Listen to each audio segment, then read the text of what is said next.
What's up, everybody? Tim McDonough back from Aim High Training Solutions with another quote out of the book. I don't read the quotes beforehand, so what you're getting from me is right off the top of my head, just how I feel based off of the experiences that I've had in leadership roles and the other different leaders that I've had in my military and civilian professional careers. So let's check the next one. Ancient Chinese philosopher Laozi from the 6th century BC.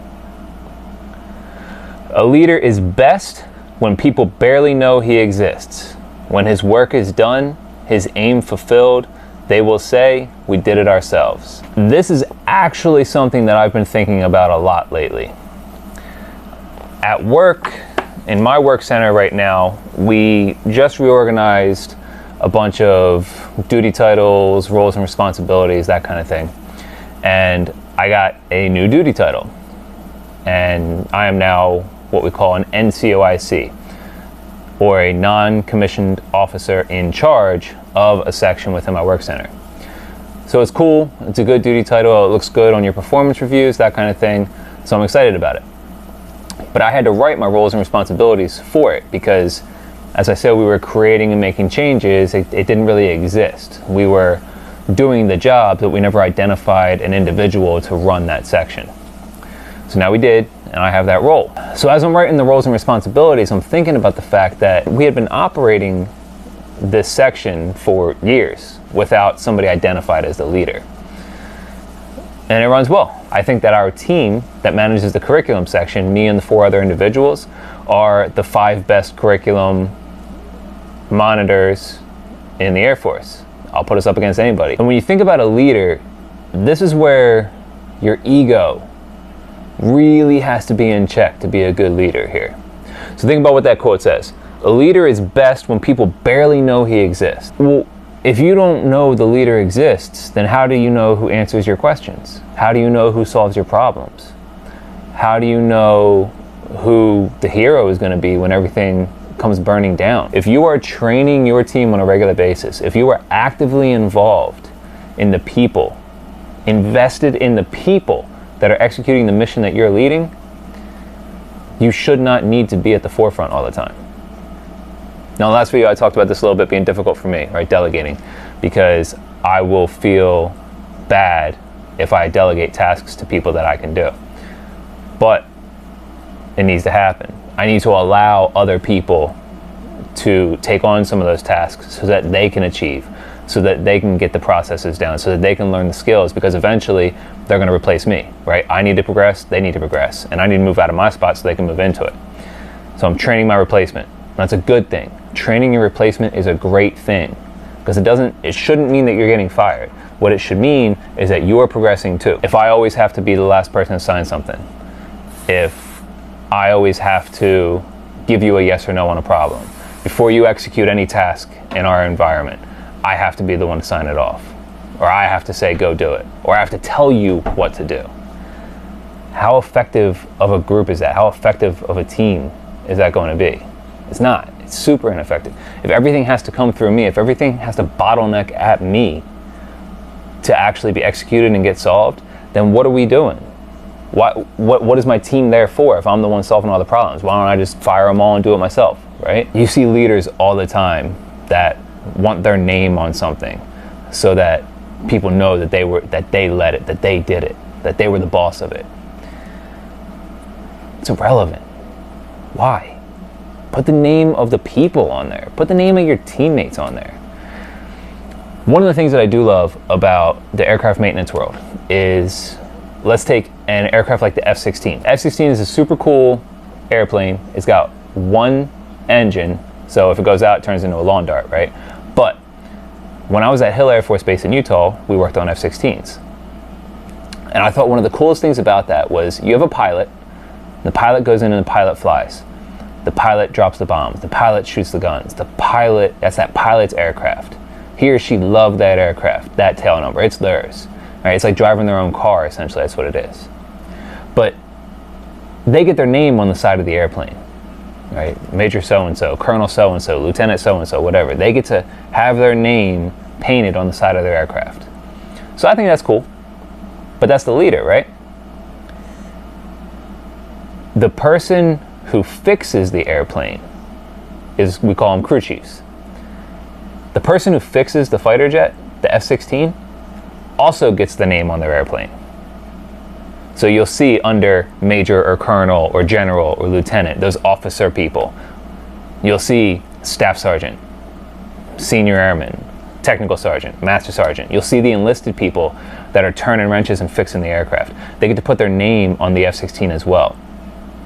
That's one of those examples of allowing the people who actually execute the mission to get some glory for it. It gives them some ownership, gives them pride in what they're doing. The leader, the pilot, removes a little bit of their ego to allow their team to feel some pride and feel some glory in achieving a mission. You get to hear about the F-16 that, takes out a hard target and saves a whole bunch of American lives. And then it comes back and the crew chief's like, that was my name flying up there. That was my name on the side of the airplane while that pilot was out there executing the mission. How awesome is that? How cool is that to hear, to feel that, to think about that? You drop those warheads, you save those American lives, and boom, that's my name on the side of the airplane. That's cool. That's cool. Leader is best when people barely know he exists. The other difficult part about that is, if my team is executing so well that they don't need me, sometimes an organization will be like, okay, then we don't need you. That's a fear that you can't worry about if you're trying to lead effectively. You can't worry about leading yourself out of a job.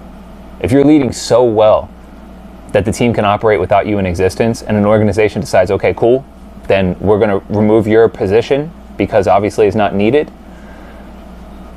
Yeah, it'll suck for you for a second, but if you're that good of a leader, somebody's going to see that talent and they're going to pick you up quick.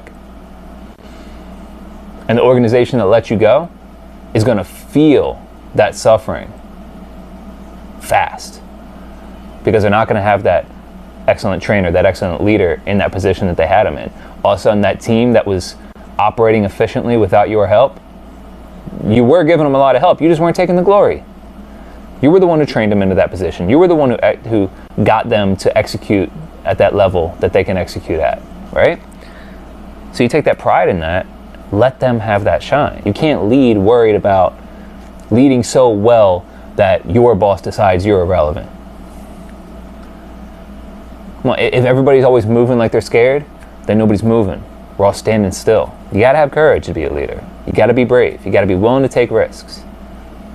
And one of those risks are decentralizing, stopping the bottleneck that comes at your desk, allowing people below you to make those decisions, allowing people below you to execute mission without you having to say go or no go on every decision they want to make. I want my team to say they are able to execute without me, because that means that they got the training needed to execute the mission, which means I did my job.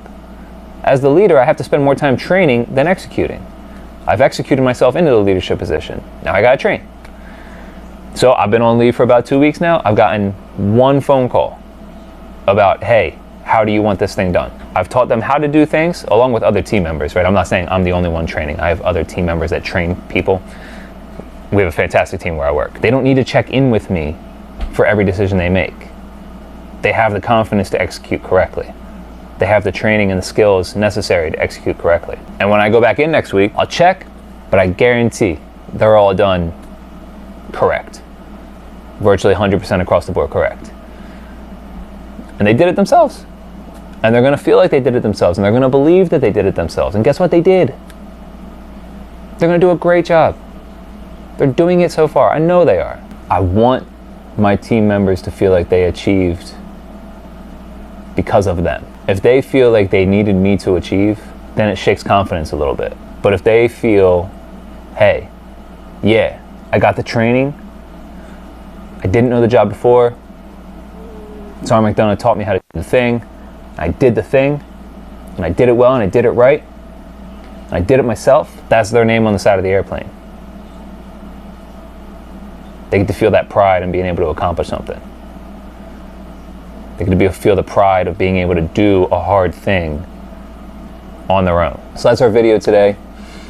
I hope you enjoyed it. I hope you learned something from it. I hope you took a lesson and you're able to apply it to your own environment, your own work center, your own life, your own family, anything like that. If you enjoyed it, please give us a like, subscribe to the channel, hit the bell so that you get alert whenever we post a new video. Leave a comment down below. Let us know what you thought of the video. Do you agree? Do you disagree? Do you think a leader needs to be more involved? Do you think there needs to be more bottlenecking in a business or in an organization? Or do you agree with that decentralized, let the people solve the problems kind of philosophy? If you want to learn more, go to aimhightrainingsolutions.com or reach out to us on one of the contact points that we have below listed in the description. I appreciate you watching, and as always, aim high.